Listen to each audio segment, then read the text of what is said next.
حضرت یوسف علیہ السلام حضرت ابراہیم علیہ السلام کے پڑپوتے یعنی کہ حضرت اسحاق علیہ السلام کے پوتے اور جناب یعقوب علیہ السلام کے لختے جگر تھے۔ آپ نے بچپن میں ایک خواب دیکھا کہ آپ کو 11 ستارے، سورج اور چاند سجدہ کر رہے ہیں۔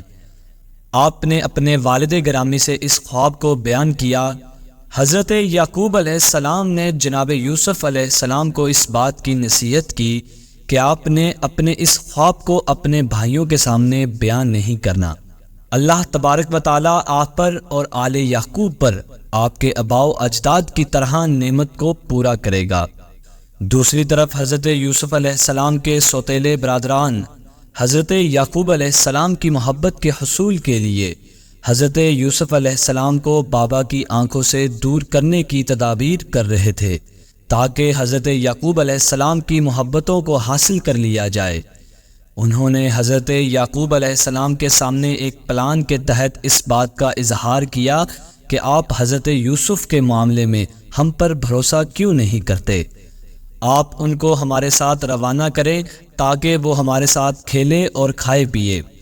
حضرت یعقوب نے اس خدشے کا اظہار کیا کہ کہیں تم یوسف سے غافل نہ ہو جاؤ اور انہیں کوئی بھیڑیا کھا جائے۔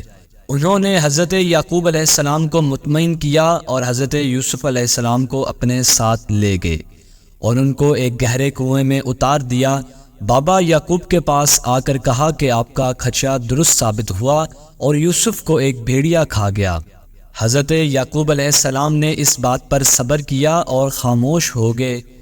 حضرت یوسف علیہ السلام جس کنویں میں موجود تھے تو اس کے پاس سے مصر کو جانے والا ایک قافلہ گزرا اور انہوں نے پانی کے حصول کے لیے ڈول کو ڈالا تو حضرت یوسف علیہ السلام ڈول کے ذریعے باہر آ گئے۔ انہوں نے حضرت یوسف علیہ السلام کو اپنے ہمراہ لیا اور ان کو گنتی کے چند درہموں کے عوض مصر کے ایک بڑے گھرانے یعنی کہ عزیز مصر کے ہاتھوں فروخت کر دیا گیا۔ حضرت یوسف علیہ السلام وہاں پرورش پاتے رہے اور اپنی زندگی کے ماہ و وصال کو طے کرتے رہے۔ جب آپ علیہ السلام جوان ہوئے تو عزیز مصر کی بیوی آپ کے حسن پر فریفتہ ہو گئی اور اس نے آپ کو برائی کی دعوت دی جس کو حضرت یوسف علیہ السلام نے ٹھکرا دیا۔ عزیز مصر کی بیوی نے حضرت یوسف علیہ السلام کا تعاقب کرنے کی کوشش کی۔ اسی اثناء میں عزیز مصر اپنے محل میں داخل ہو رہا تھا۔ جب اس نے سارے منظر کو دیکھا تو اس کو بڑی تشویش ہوئی، لیکن اس موقع پر اس کی بیوی نے اپنے رویے کو بدل کر حضرت یوسف علیہ السلام پر الزام لگا دیا۔ حضرت یوسف علیہ السلام کی بے گناہی کو ثابت کرنے کے لیے اللہ تبارک و تعالیٰ نے محل کے ایک بچے کو قوت عطا کی جس نے یہ بات کہی کہ حضرت یوسف علیہ السلام کی قمیض اگر آگے سے پھٹی ہوئی ہے تو عزیز مصر کی بیوی کا الزام سچا ہے، اگر قمیض پیچھے سے پھٹی ہوئی ہے تو الزام جھوٹا ہے۔ جب حضرت یوسف علیہ السلام کی قمیض کو دیکھا گیا تو وہ پیچھے سے پھٹی ہوئی تھی، چنانچہ یہ بات ثابت ہو گئی کہ حضرت یوسف علیہ السلام پاک دامن ہیں۔ اس واقعے کی اطلاع جب مصر میں پھیلی تو طبقہ اشرافیہ سے تعلق رکھنے والی عورتوں نے عزیز کی بیوی کے کردار پر تشویش کا اظہار کیا کہ وہ کس طرح اپنے ہی پالے ہوئے نوجوان پر فریفتہ ہو گئی۔ جب عزیز مصر کی بیوی نے ان کی باتوں کو سنا تو اس نے عورتوں کو اپنے گھر مدعو کیا اور ان کے لیے مسنت کو تیار کیا اور ان ہاتھوں میں پھلوں اور چھری کو تھما دیا۔ ان عورتوں نے اپنے ہاتھوں کو کاٹ لیا۔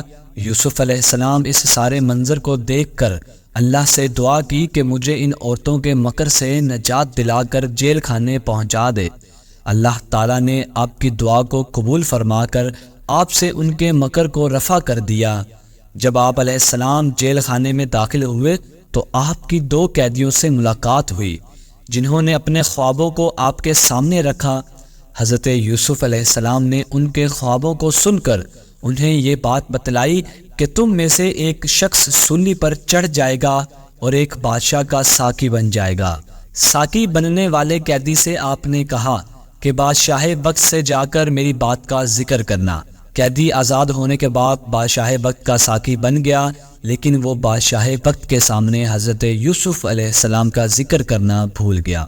کئی برس گزرنے کے بعد بادشاہ مصر کو خواب آیا کہ 7 کمزور گائیں 7 موٹی تازی گائیں کو کھا رہی ہیں، جبکہ 7 سرسبز بالیاں جبکہ باقی خشک بالیاں ہیں۔ بادشاہ وقت کے ساتھی کو فی الفور حضرت یوسف علیہ السلام کی یاد آ گئی۔ وہ یوسف علیہ السلام کے پاس پہنچا تو انہوں نے یہ بات کہی کہ 7 سال خوشحالی کے بعد 7 سال عالمگیر قحط پوری دنیا کو اپنی لپیٹ میں لے لے گا۔ خوشحالی کے سالوں میں اگر غلے کی تدوین کر لی جائے تو اس سے لوگوں کی غذائی ضروریات پوری ہو جائیں گی اور قحط سالی کے اثرات سے بچ جائیں گے۔ حضرت یوسف علیہ السلام کی تعبیر کو سننے کے بعد بادشاہ مصر نے حضرت یوسف کو اپنے قریب کر لیا۔ اس موقع پر حضرت یوسف علیہ السلام کو وزیر خزانے کی ذمہ داریاں کا اختیار دے دیا۔ بعد ازاں آپ علیہ السلام عزیز مصر بن گئے اور مصر کے انتظامی امور آپ کے ہاتھ میں آ گئے۔ جب خوشحالی کے سالوں کے بعد عالمگیر قحط نے پوری دنیا کو اپنی لپیٹ میں لے لیا تو جہاں پر دنیا کے دیگر مقامات کے لوگ اس کے زیر اثر آئے، وہیں پر حضرت یوسف علیہ السلام کے بھائی بھی اس قحط کے اثرات کی زد میں آئے۔ تو جب انہیں اس بات کی اطلاع ملی کہ مصر سے غلہ مل سکتا ہے تو وہ بھی آپ سے غلہ کے حصول کے لیے پہنچ گئے۔ حضرت یوسف علیہ السلام کے سوتیلے بھائی ان کے پاس آئے تو انہوں نے ان کو پہچان لیا۔ ان کو باتوں باتوں میں ان کے خاندان کے بارے میں معلومات لی اور یہ بات کہی کہ اگلی مرتبہ جب تم لوگ آؤ تو اپنے چھوٹے بھائی کو بھی لے کر آنا۔ جب حضرت یوسف علیہ السلام کے بھائی جانے لگے تو ان کی پونجی کو بھی ان کے سامان میں ڈال دیا گیا۔ جب وہ واپس پہنچے تو انہوں نے جناب حضرت یعقوب علیہ السلام کے سامنے عزیز مصر کی خواہش پر بھائی بنیامین کو بھی ساتھ لے جانے کا کہا۔ حضرت یعقوب علیہ السلام اس بات پر آمادہ نہ تھے، لیکن جب سامان سے پونجی بھی برآمد ہو گئی تو حضرت یعقوب علیہ السلام حضرت بنیامین کو ساتھ روانہ کرنے پر آمادہ و تیار ہو گئے۔ حضرت بنیامین کو لے کر جب بھائی پہنچے اور غلہ کو تولا گیا تو حضرت یوسف علیہ السلام نے ایک تدبیر کے ذریعے بنیامین کو اپنے پاس روک لیا۔ حضرت بنیامین کی بازیابی کے لیے بھائیوں نے التجائیں کی، لیکن حضرت یوسف علیہ السلام حضرت بنیامین کو ساتھ روانہ کرنے پر آمادہ نہ ہوئے۔ جب قافلہ والے حضرت یعقوب کے پاس پہنچے اور ان کو اس بات کی اطلاع دی گئی کہ آپ کے بیٹے بنیامین کو چوری کے جرم میں گرفتار کر لیا گیا تو حضرت یعقوب علیہ السلام نے اس بات پر انتہائی دل گرفتہ ہوئے اور آپ کی بنائی بھی آپ کے آنسوؤں کے ساتھ گل ہو گئی۔ حضرت یعقوب علیہ السلام نے ایسے عالم میں اپنے بیٹے کو اس بات کی نصیحت کی کہ جا کر بنیامین اور یوسف کو تلاش کرو اور اللہ کی رحمت سے نا امید نہ ہونا۔ اب کی مرتبہ جب بھائی گئے تو اس مرتبہ خریداری کے لیے ان کے پاس جمع پونجی موجود نہ تھی۔ انہوں نے بڑی دل گرفتگی سے عزیز مصر کے سامنے اس بات کا اظہار کیا کہ آپ سے ہم صدقہ لینے آئے ہیں اور آپ ہمیں صدقہ دیں۔ حضرت یوسف علیہ السلام نے اپنے بھائیوں کے لبوں سے جب یہ الفاظ سنے تو آپ نے کہا کہ میں ہی یوسف ہوں اور یہ میرا بھائی ہے، اللہ نے ہم پر کرم کیا۔ اس وقت حضرت یوسف علیہ السلام نے ان کو معاف بھی کر دیا۔ آپ علیہ السلام نے اپنی قمیض کو اتارا اور فرمایا کہ اس کو حضرت یعقوب علیہ السلام کے چہرے پر ڈال دیا جائے تو ان کی بینائی واپس آ جائے گی۔ حضرت یعقوب علیہ السلام اپنے گھر میں موجود تھے۔ انہوں نے اپنے گھر میں موجود بیٹوں سے کہا کہ مجھے یوسف کی خوشبو آ رہی ہے، تو بیٹوں نے بے ادبی کے الفاظ کہے۔ اسی اثناء میں جب باہر سے آنے والے بھائی جب گھر پہنچے اور قمیض پر آپ کو ڈالا گیا تو آپ کی بینائی واپس آ گئی۔ بیٹے شرمسار ہوئے، آپ نے ان کی خطا کو معاف کر دیا اور تمام اہل خانہ مصر روانہ ہوئے، جہاں حضرت یوسف علیہ السلام نے اپنے والدین کو تخت پر بٹھایا اور آپ کے والدین اور بھائی آپ کے سامنے سجدہ ریز ہو گئے۔ یوں حضرت یوسف علیہ السلام کے خواب کی تعبیر مکمل ہو گئی۔ اس واقعے سے سبق ملتا ہے کہ عروج و زوال اللہ کے ہاتھ میں ہے اور انسان کو ہر حال میں اسی کی ذات پر توکل اور بھروسہ کرنا چاہیے اور کبھی بھی مایوس نہیں ہونا چاہیے۔ اللہ تبارک و تعالی ہمیں صحیح معنوں میں علم حاصل کرنے کی توفیق عطا فرمائے۔